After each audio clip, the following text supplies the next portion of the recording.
I don't know how to start this video. I don't know what to say.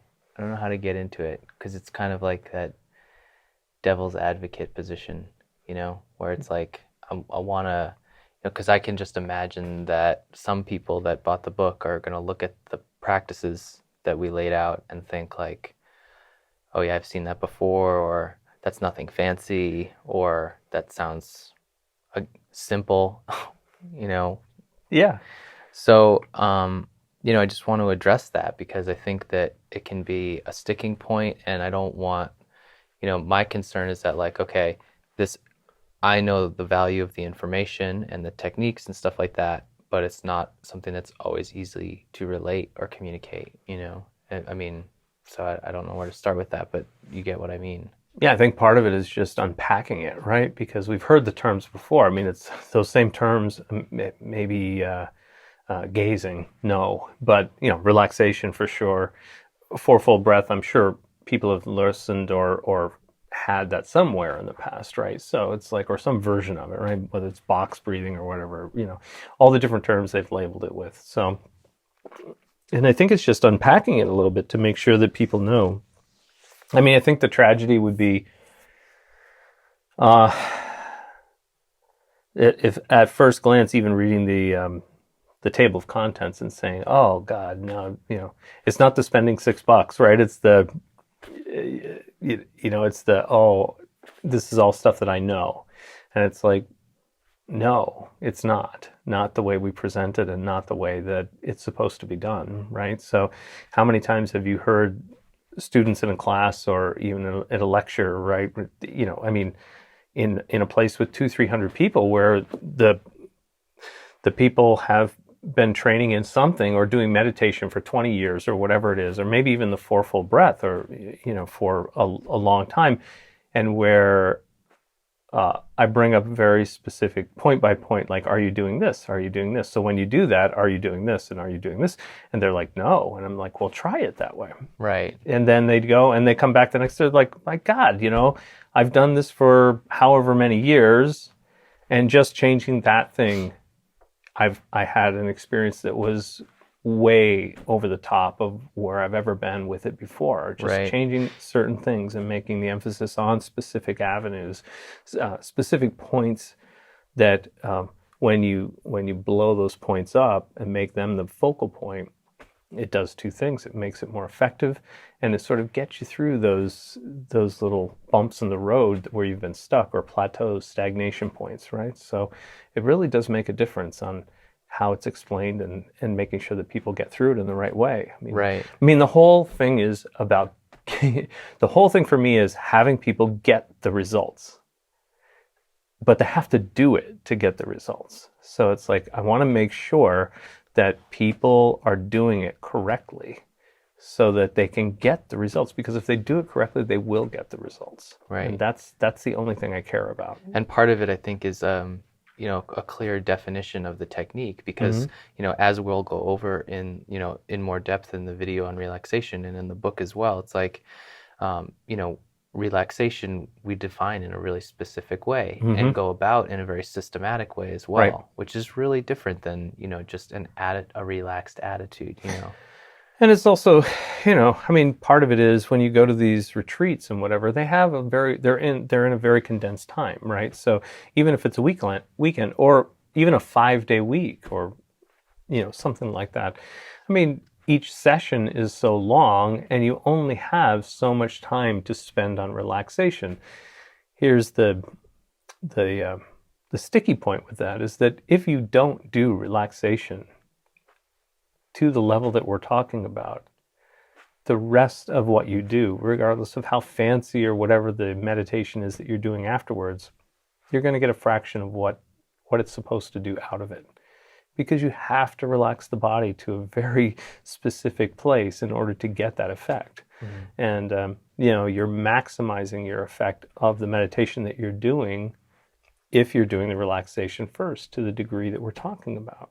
So why not, spend that time? It's sort of like, why spend the time on prepping a piece of wood in order to have it take the stain the right way? Well, because if you don't do that, if you don't spend the time on washing and standing or washing and stripping and neutralizing and brightening and sanding and getting the thing completely prepped so that there's nothing in there. Excuse me. Then it's like, then the end result is, yeah, the stain will be on there. It'll go in, but how long will it last?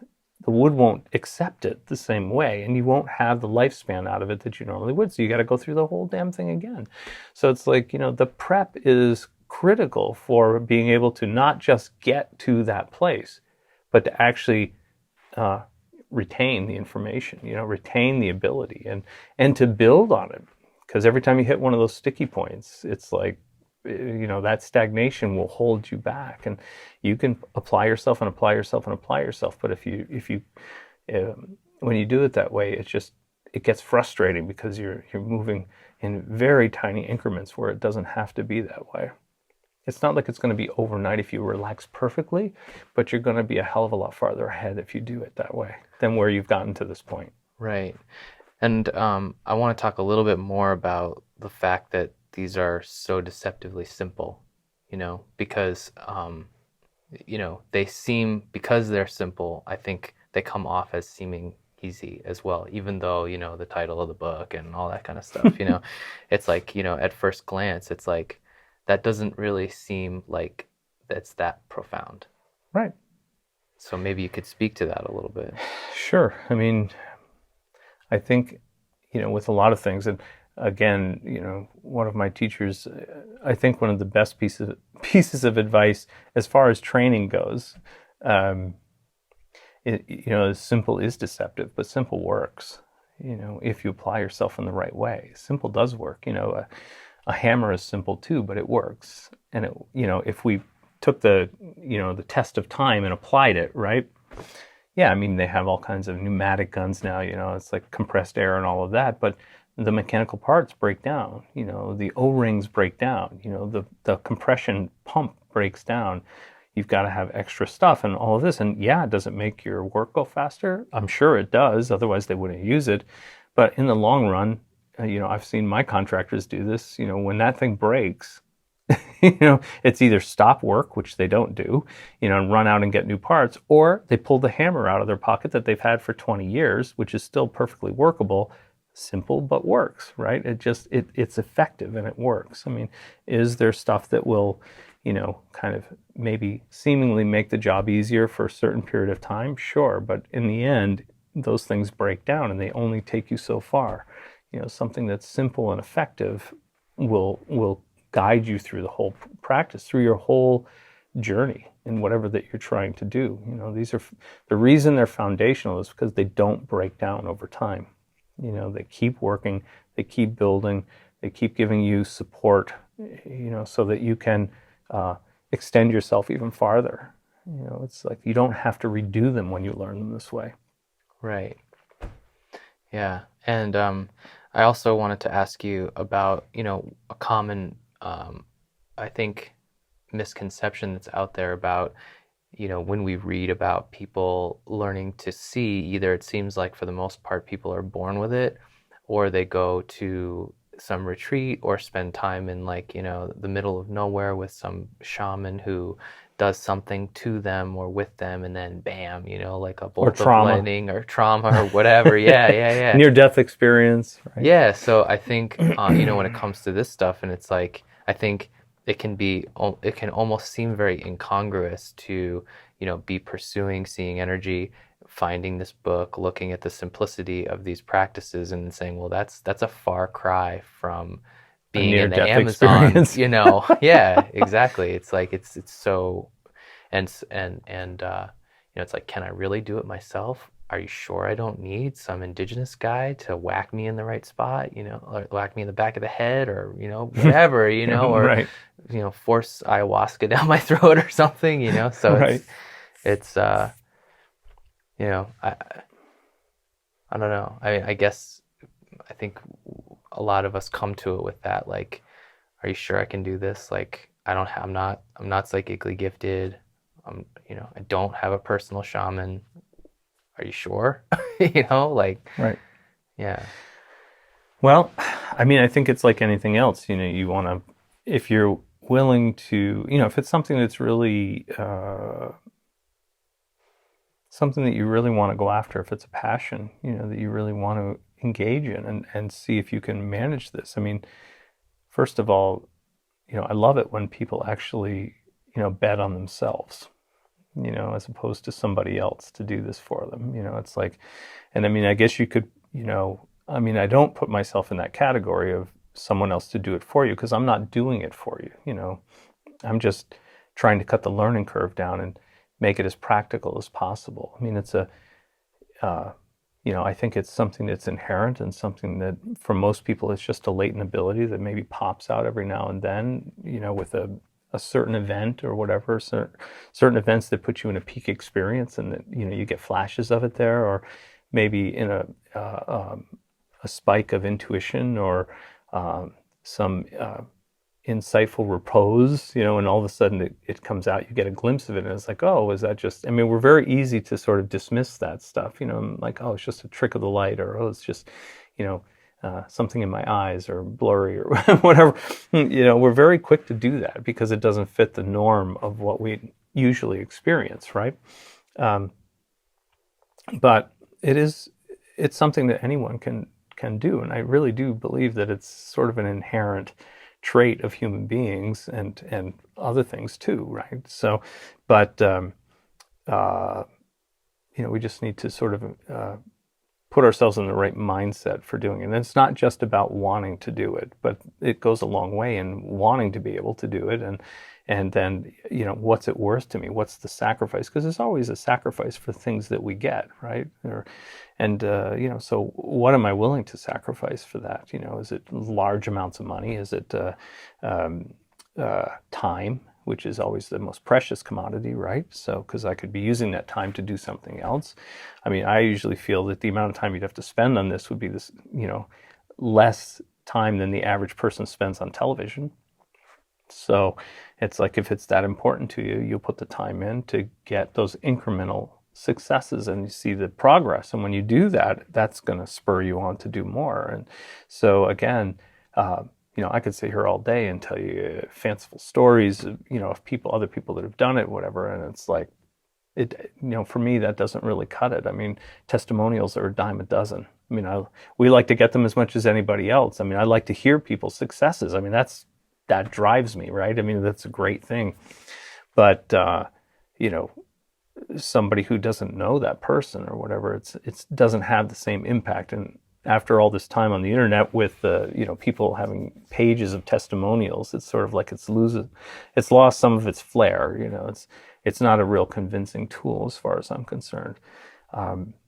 But if we can give them techniques that they can even glean a small amount of experience, pretty quickly, even if it's an experience that's not seeing, but in the prep for seeing, so they get a more profound relaxation.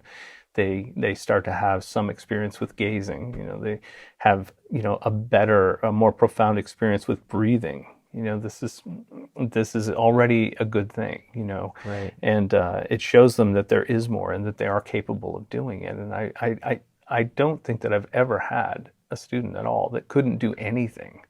It was just like totally flat on all planes. Right. It's like I've just never experienced that. So with that being the case, it's like I can't imagine that anybody that's actually done something and bought the book, or even if this is their first venture into this stuff, it's like they're in the vast majority of people that have been trained to do this. So the chances are really good that they're going to succeed.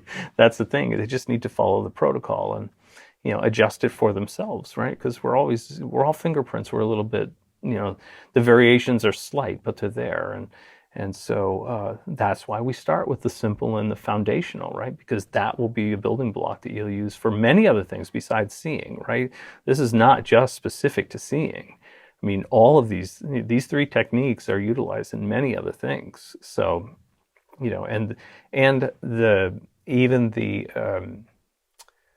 the functions mentally and physically that you need to go through to perform these foundational practices you know, those in and of themselves, as you get better at them, will be you know, a huge benefit, especially if you have a practice already of something. It doesn't matter. I don't care what it is. You know, qigong, yoga, you know, meditation, prayer, whatever. It's, you know, these practices will enhance that in a really profound way. So, I mean, I've seen that over and over and over again. So I know it happened with me, and it's happened with anybody that I've trained. So it really is much farther reaching than just that narrow band of being able to see energy.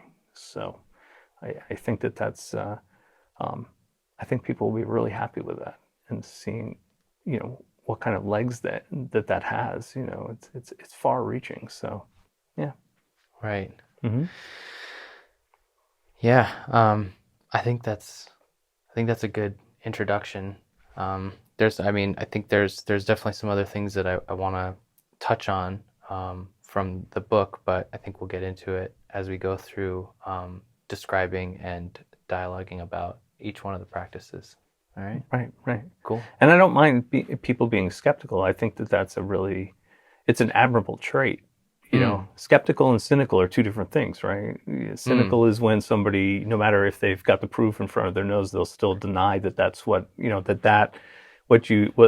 what cause had that effect. And so they're just, cynical doesn't do well enough in anything. But skeptical is really good, you know, because it means show me, you know, prove it to me, you know, give me something to do so I can prove it to myself. Right. And that's great. I think that's the other thing too. It's like if I was thinking about a younger version of myself, you know, seeing this book and taking the chance on checking it out and everything, and then trying the techniques, you know, I imagine myself doing that, and even when I started doing the relaxation and I started doing the gazing and stuff, and discovering like, oh wow, it's a little bit harder than I thought it was to relax the body the way that they're talking about, you know, oh wow, that's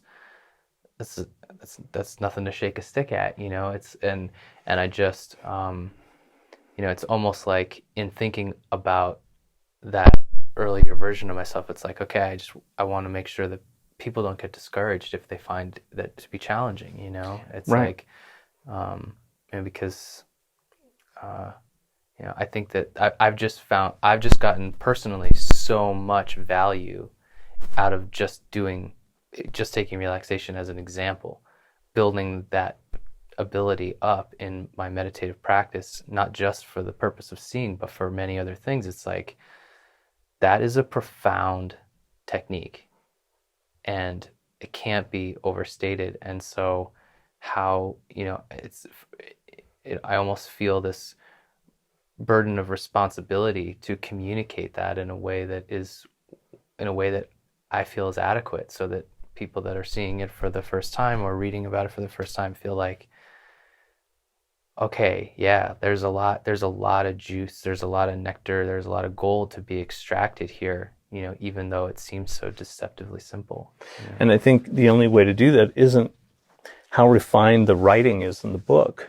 You know, I think it's very well stated. I mean, I think that it's as clear as anyone could possibly do, you know, at least with my limited amount of, you know, ability. But, you know, the real juice of it is in the doing. You know, it's like, you have to do it if you want to have the experience. It's like, look, you know, people may spend, you know, you go to these, like, just as another example, you go to these marketing guys, right? And it's like, you know, they've done really well for themselves, and they've you know, they've really made a big career out of it or something, you know. And so, and like many others, you know, they may teach those techniques to somebody with no guarantees that they're going to have the same type of success, but saying that they can have success, you know, if they stick to the program and do the thing, right? And, you know, there's the thing. It's like, you know, they're going to pay $25,000 to go to this course and do this, you know, this training with them. Of course, if you just don't want to do that, you know, you can pay the guy, you know, $100,000 to come and do it for your company. So, I mean, that's the difference. And, you know, but it's also the, you know, give a man a fish, he eats for a day. Teach a man to fish, he eats for a lifetime, right? So it's the same kind of thing, but you have to put the effort into doing it. So I think skepticism is good. You just have to, be willing to apply yourself and really try and, give it a good shot, because I think you'll be very pleased with the result. You'll be pleased in yourself. The technique is the technique. This is not something I invented. It's old, right? So it's just the way that it was explained to me. And I just found from other people that I've gone to and experimented with and whatever, that it just wasn't taught that way, and there wasn't a lot of emphasis on it, and not nearly enough emphasis on it to get people to that next level. Because there's nothing more frustrating than doing all these techniques and going through the ranks and whatever it is, and you get a few years into it, and then you hit these places where you have these really complex things that you have to do, and then you find out that your relaxation isn't adequate to the task. Well, then you got to go back and start over again. It's such a weird thing to say, though. Your relaxation is not adequate to the test. It's like, what the hell are you talking about? There's nothing to relaxation. It's like I could sit here and go, oh, I'm relaxed. I'm relaxed. or in those sessions, like take 3 deep breaths and relax your body fully. Right. It's like, no. Right. That's not even close to being relaxed. That's common everyday relax, just like, I don't know, so many analogies. It's just like, that's what we do when we just sit down to take a load off, take a break and just go, I've been standing up doing this work for a long time now. I'm just going to take a little break, right? That's kind of a break relaxation. Take 3 deep breaths and relax your body. Okay, well that's the entry level. Like, to me, that's like find a comfortable position. Right.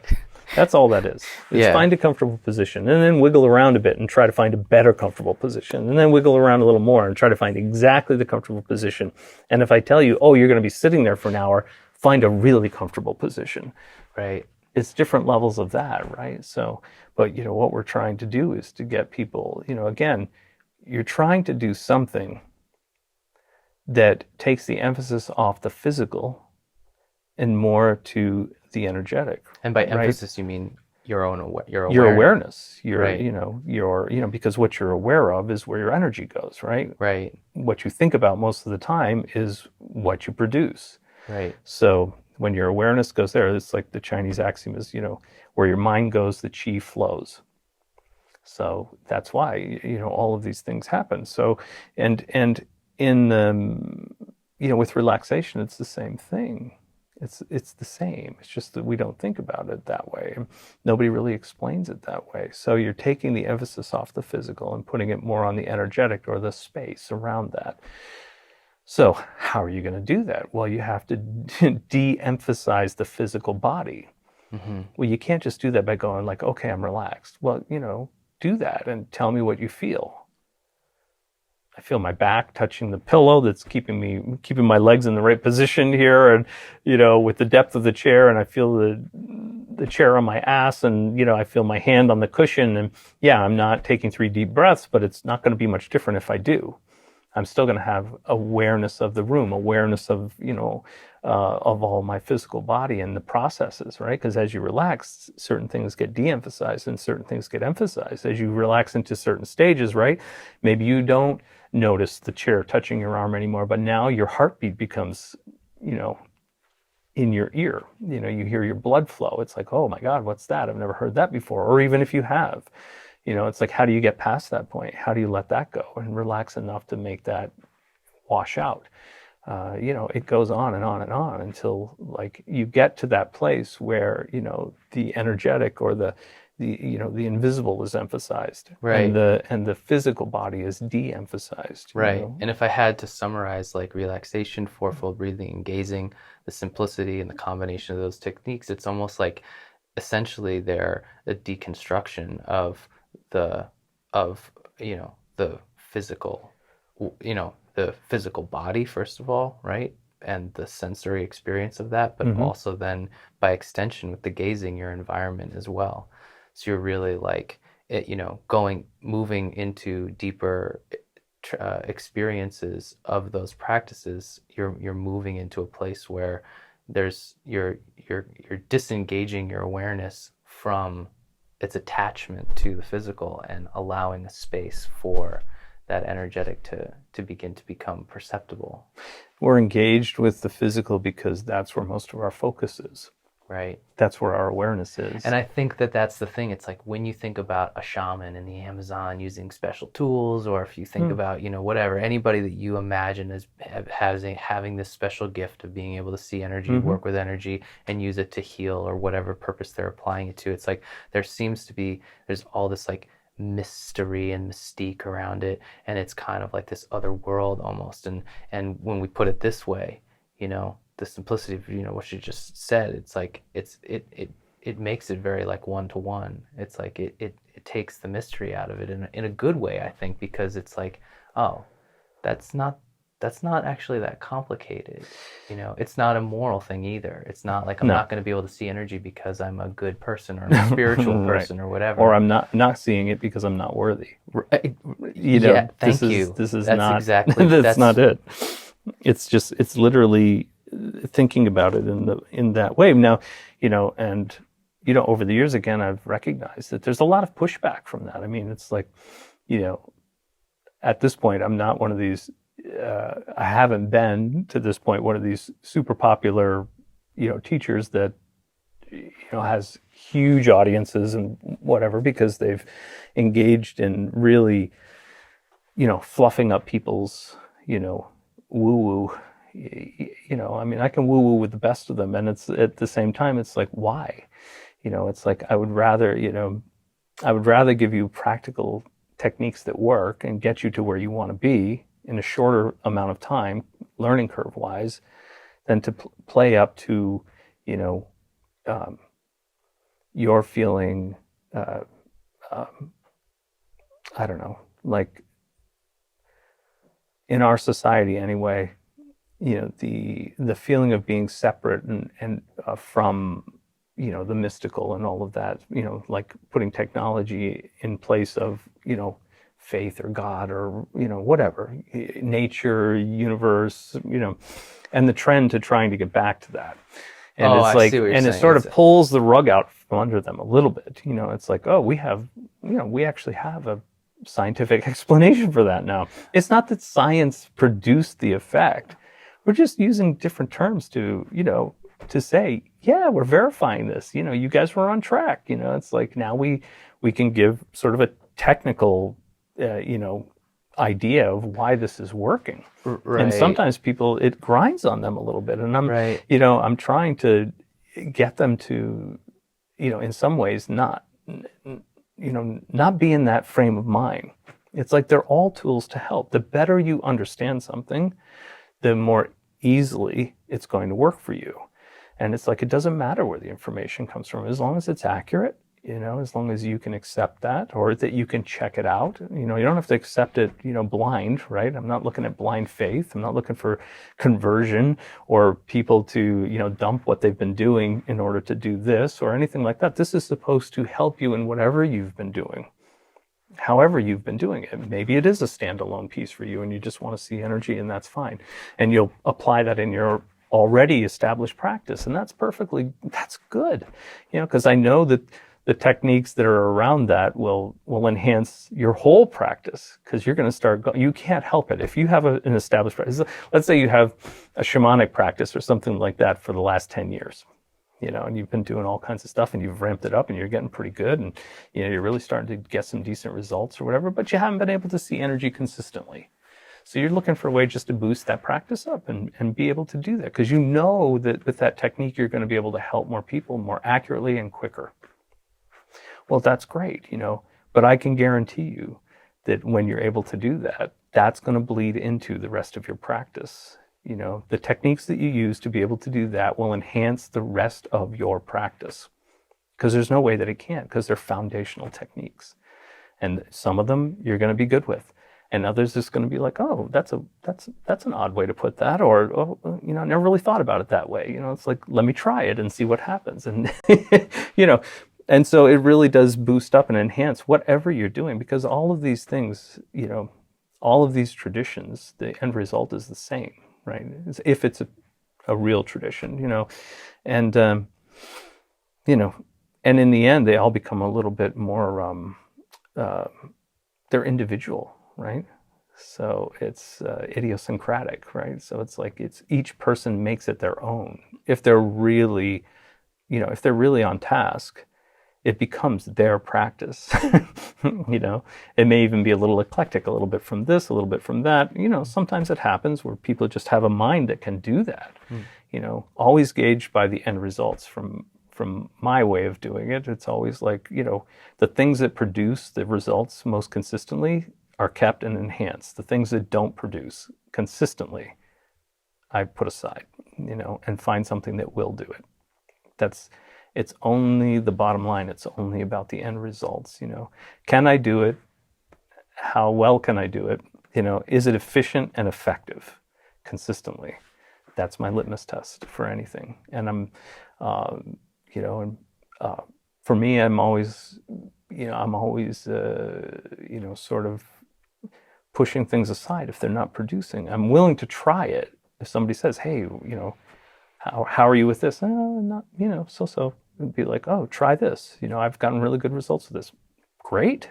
I'll try it. It doesn't really match my system, but I'm going to try it if I can get a clear explanation of how it works and what's going on with that, right? So you do it, and if it does produce, great. It's one more tool in your box, that you can use, and it should blend with the rest of what you're doing.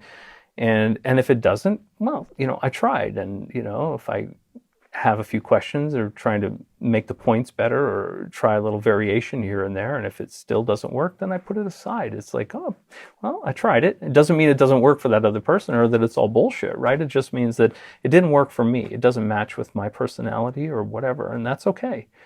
So there are plenty of techniques like that. It's not that all techniques will work the same way for all people. So, it's like you have to match it to your personality. But this is one of those more, I think of it, even though it seems to be sort of like the holy grail of the, energetic community at large, spiritual community. Being able to see energy seems like, I haven't met a person yet that goes like, oh, I don't really need to do that if they're working in this arena. So, but it, the proportion of things that they're, the way that they're breaking their time in practice, there might be there are variations there for each person, right? So I might spend an hour in meditation. They may spend half an hour meditation and get the same result. It's like, and, little things like that. They may spend, an hour in gazing and I may spend 20 minutes in gazing and get the same results. So it varies a little bit and we have to be okay with that, so. But the idea that that these things will sort of blend in with everything else and enhance everything else that you're doing is very strong. It's almost a guarantee, that's going to happen if you really put the effort into it. So I like the idea that people can prove it to themselves. That if we can give them as clear an explanation as possible for them to actually start the practice and doing it, they're going to be able to prove to themselves that they can get that experience. And then it just takes time to enhance it, right? And make it to the level that you want. Some people will just want to be able to see the glow around somebody. Somebody will just there'll be some people that just have the experience once and that'll be enough. It's convincing to them. And that means that, oh, if that's true, then wow, all these other energetic things might be true as well. That's all I need to know. I'm in, I'm good. And for some people, just that, seeing that etheric body, that little glow around the edge of the physical body is enough. And that's all they need to know, and that's all they need. That's all they want. Right. But then there'll be other people that really want to delve deeper into it and really experience that full, depth of where you can take it. And for them, it's where can you take it? I mean, you can bring it to a level where, let's say all you're seeing is energy all the time. You're not doing that, right? Because that would just be insane, right? You need to function in this place too.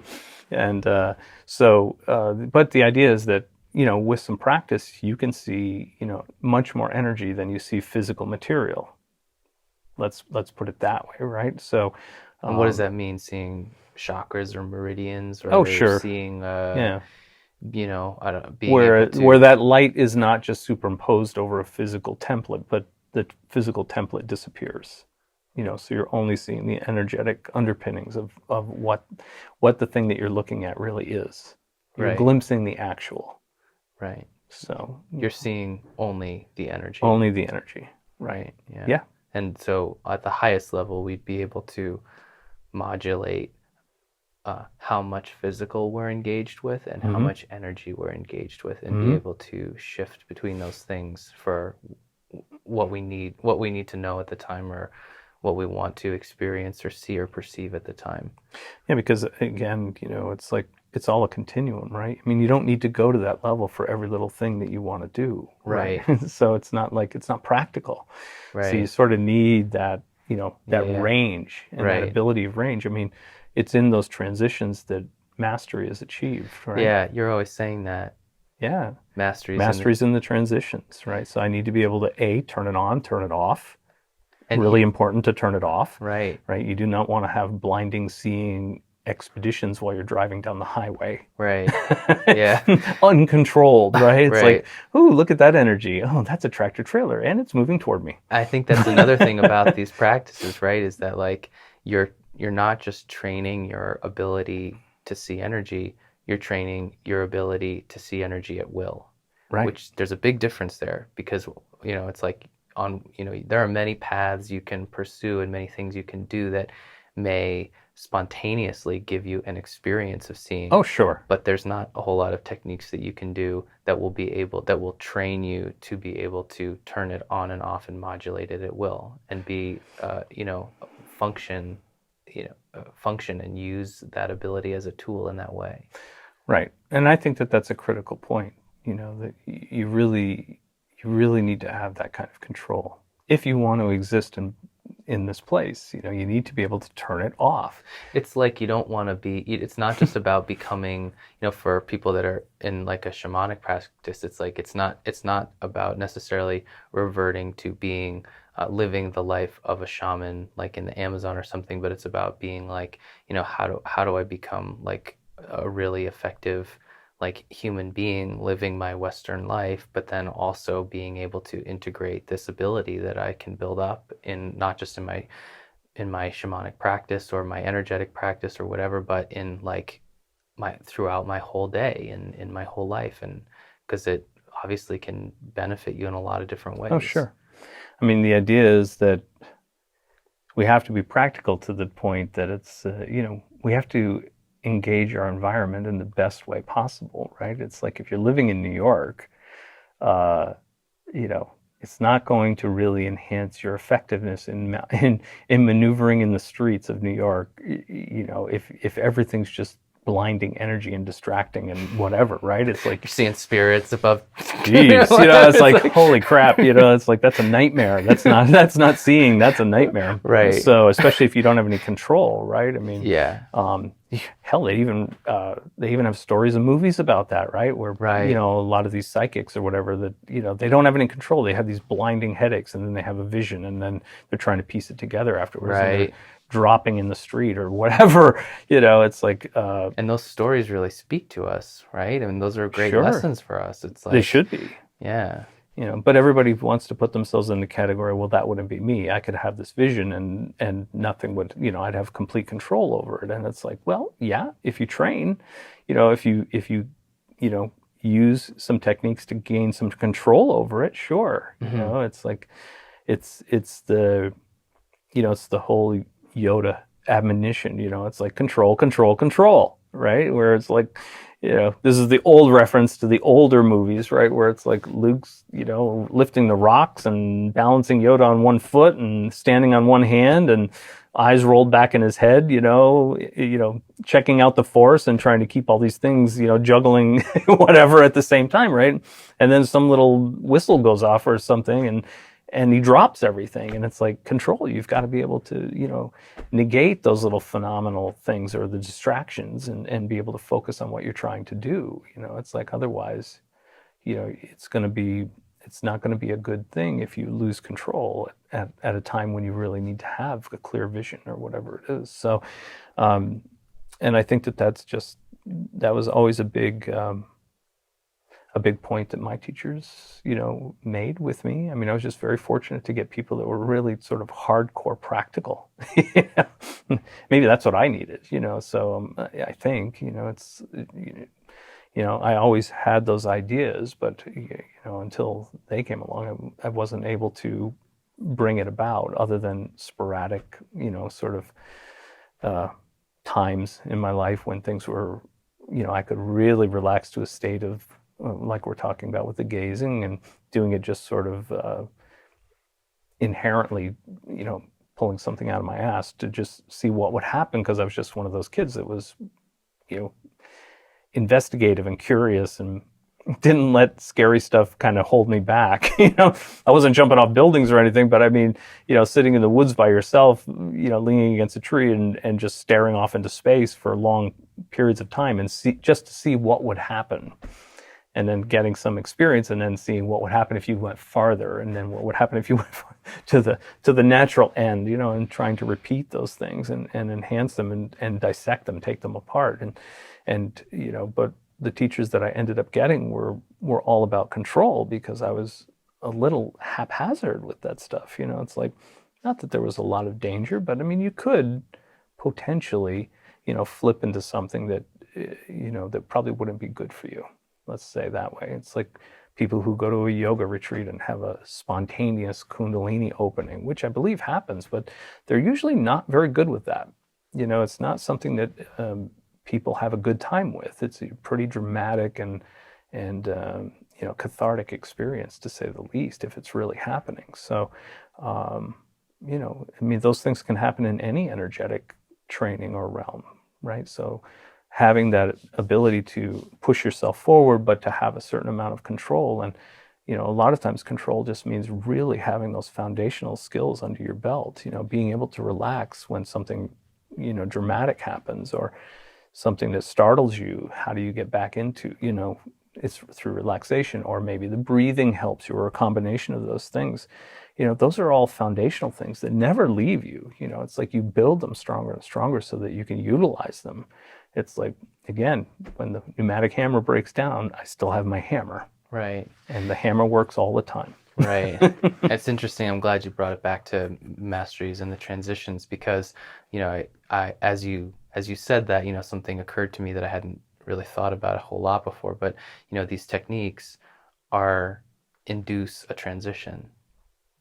And it's like you're always saying masteries and the transitions, and it's like that's a very interesting philosophical understanding to have, not just about these practices, but also about life in general, and and all that. But it's really interesting just to note that, like, going through any of these three techniques, but using relaxation as an example, it's like you're literally engaging a technical process that guides you step by step through a very simple but profound transition. Mm-hmm. It's like you're disengaging with the physical to allow yourself more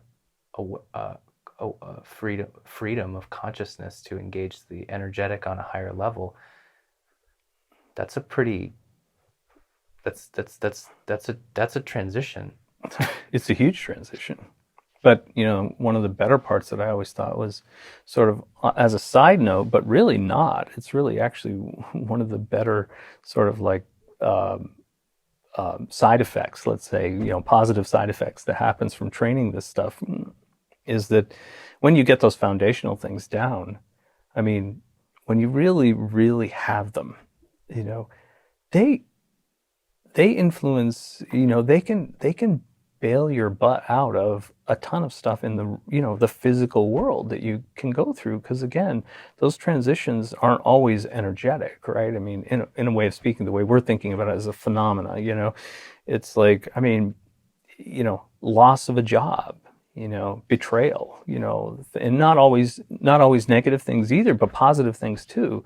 Winning the lottery. Win the lottery, right? It's like, if you don't have a heart attack on the spot out of joy, you can, you're going to use these techniques to ramp yourself down, right? And to, kind of put yourself in a perspective where you can, sort of draw back a bit and be a little bit more objective than just subjectively in that chaotic situation at that time, good or bad, right? Right. These techniques are profound for, bringing you back to a stable base, and then being able to, because, who wouldn't like to, in the moment of a heated, emotional thing going on, wouldn't like a little distance to be able to see it a little bit more clearly?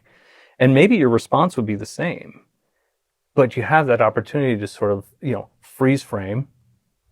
Let me think about this for a second, and I think a lot of times that's the way I think about it when I'm, when breathing will help to settle me down, or again, with relaxation, it's become so profound that, you can say a single word and it sort of moves you into that first stage of relaxation.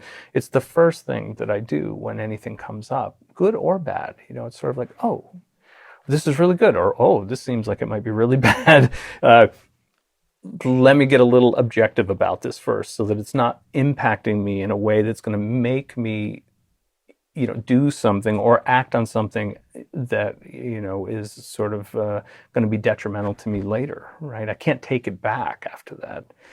People don't think about that always. It's like in the heat of the moment, they just act, or they freeze, which is even, that's as bad. Acting without conscience and freezing without consciousness is, neither one of those is good. So it's like just having the ability to be able to sort of freeze frame for a second and, get your wits about you before you actually take action with whatever. And like I said, it may even be the initial action that you were going to take, but at least now you've had a moment to say, okay, I think I have a clear picture of what's happening here, and this is what I'm going to do about it.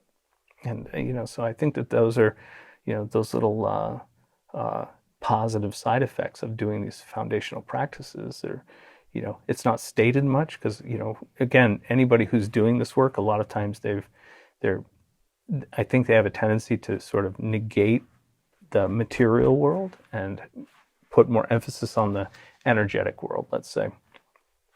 We could use spiritual world too, I guess. And, but you need to function well in both. Otherwise, you just got to go to one or the other. It's like, that's the whole thing, is we're trying to find a balance all the time. It's like, how does, my engaging, this energetic realm, how does it enhance my physical life as well, right? It's not just an escape where I can get there every weekend or whatever. It's not going to Cape Cod from Boston, right? So the idea is that, it enhances my life experience in every moment, every waking moment, and hopefully every sleeping moment too, right? And goes into that as well. So, I really want it to enhance my experience and success and relationships and my health and my spirituality, right? It's like those 4 pillars need to be enhanced by everything that you do, right? So I think that that's always looking at that sort of that goal, that it's supposed to enhance those things. Otherwise, what's it worth? Most people that are watching this are probably not in the camp of, be good for your life and get your reward at the end when you pass. That doesn't make a lot of sense to people, in general, or so, be good because it enhances your life here now, and good is a relative term, right? So it's like what I enjoy, what I think is good, and, what I've, engaged in, whether it's, a societal norm that I sort of concur, or if it's something that I just like to do because I like to do it, and it's not hurting anyone else. Well, then do that. It's okay if you want to do something that's sort of outside the norm. This is kind of outside the norm, so, and that's all right, but if that's really, if that's going to enhance your life experience, and it's going to have the added benefit of enhancing the other areas of your life, that's a win-win as far as I'm concerned. You're really enhancing. If it makes your relationship better, what's the number one, after finances, and even I would include finances, the number one cause of, relationship stress, it's like a lot of it just comes down to communication, right? Well, if you have that access to somebody else's energy and you can see what they're actually meaning and the state that they're in, that clears up a lot of stuff, right? That goes a long way into making your relationship a lot better, right? If you're going to act on it in a positive way, right? So you can see somebody's upset, but maybe they're a person that just doesn't talk about that, or they blow it off, but they put it inside. How long can they do that before they blow? So it's, it's one of those things. I mean, it's a really mild explanation, but, it should be able to enhance all the things that you do. What if you constantly have stresses at work? And a lot of that's communication too, or not understanding what people are really expecting from you. And maybe that's your thing, and, but maybe it's not. If you have a little bit more, let's say a little bit more information, a tool that can give you more understanding of what's expected and how to get it done in the most efficient way, is that not going to enhance your work life? It's all about that. It's like, when we really understand what is expected of us and we've engaged and said, yes, we're going to do that. It's like the things that will, kind of mess us up along the way or cause problems. The things that cause the most problems are communication problems. We don't understand what we've gotten into, or we don't understand exactly what people are, expecting from us, or, we misinterpreted what was being said. Or I can think of plenty of times when that's happened to me, so having this little bit, it's almost like, in a weird way, it's like invisible subtitles that is under the person and saying, like, he's saying this, but he's really feeling this way. So I'm going on the feeling, right? Because it's like, or I'm going to use like I would use with one of my kids, right? It's like, so in the positive way, so what you're saying is, here's, this is what you've done. You knew the consequences, but you did it anyway. And, right. So what are we going to do about that? Seeing energy, invisible subtitles. You like that, huh? It's good. Well, it's a translation, because it's so true, though, when we're talking to people, it's like they may be using words in a different way, or especially when it comes to sensitive things, it becomes a little more amorphous or hard to talk about or hard to describe. And so it's like using it to know, even when you're the one that's doing the talking, using it to see if people are understanding what you're saying, not just hearing your words, but really understanding what you're saying. You can tell, what kind of response, even if they're stoic and they don't have any kind of, there's no tone, kind of catatonic, looking at you. You're not getting any body cues from them. It's like, this can tell you, it doesn't lie, right? It's like, right. It's there, and you can pull it up to the extent that it is like a little subtitle underneath saying, like, oh, he's getting it. He's just not expressing in a facial way what's going on here. Or he's not getting it, and he's just shaking his head up and down, and that's it. But he's really not getting it. So I need a different approach so that he can really get it. Believe me, think about all of the problems that we have in our material existence that come from lack of communication or not understanding the communications that we've had, misinterpretations. It's a lot. It's a huge percentage of things, right? So even if it's that, how much benefit could you get in your life? How much easier would your life be to be able to do that? To get it to a place where you can just snap that on and off, that's huge. I think for most people, I have students that's all they ever came for, and that's what they got, and they left, and I hear from them every now and then. They're like, oh my God, this has changed my life. It's like, everything was good before. Now it's really good. It's like, just the ease of flow of communication is that's a huge thing. Huge. It's just, I can't overemphasize it. It's like when you think in your own life where things have gone awry from miscommunication, and what if I had, some, the Mission Impossible thing, with a little earpiece in, and somebody's going like, yeah, he means this. Here's the answer. It's like, that's seeing. That's seeing. Yeah. It's a very practical thing. yeah, we can think of the practicality of being able to see somebody's injury or illness or those types of things too. But, that's going to be a different, that's a a smaller percentage of people and it's a smaller percentage of your life, even if you're a sure, even if you're a healer. practitioner, right? Doesn't matter. It's still, how many people can you see a day? Right. I mean, I see a lot of people a day, but I have a different type of practice, right? So, but,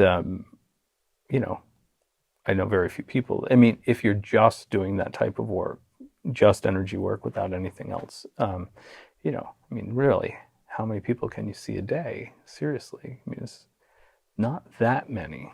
Right. So it's like there's a bigger percentage of your life that's engaged in just engaging people in your life, right? Yeah. So, I mean, that's a huge thing. And so this is something that can really help there. Cool. Yeah. Awesome. All right. Well, let's get on with the next couple Perfect topics and break it down and everything, and we'll kind of go from there. Go from there. Hey, keep that on for a sec. Is it still on? Yeah. Okay. Cool. So, hop up for a sec. Hop up. Yeah, I'm just gonna sit down, and I'm gonna sit in front of the camera. Oh. I thought you were just trying to show them my my funky shorts. Oh. Oh, it's okay. It's all right. There you go. See, we're normal people with shorts and everything. With shorts and everything. Yeah. So, no, I just wanted to sit in front of the camera for a sec because it's weird if you never see somebody. Oh, yeah, So yeah. It's just like, a voice off stage. Yeah, right. So, I'm Dustin. I'm the disembodied voice behind the camera. And if you email me with technical difficulties or whatever, I'm the one you're going to hear from. So, that's all. Perfect. So, I hope you're enjoying the course and the book and everything. And we'll see you guys soon. Thanks. That's all. That was good. That was good. Just like they've never seen me. So Right. I would think that was super weird. yeah. It's like, who is this guy? Yeah. It's cut so close. When you were over there, the battery was blinking red. Yeah. It's like, and goodbye. Perfect timing.